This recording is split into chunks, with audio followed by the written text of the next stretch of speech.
कोणी घाबरायचं म्युझिक हात खाली हा आता असं करायचं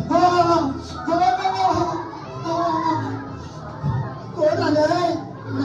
कोण आलंय मला भीती वाटते हे नाटक करायचं नाटक मला भीती वाटते हे अभि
सगळी मुलं पटकन खाली बसतील स्टेजवरती झालं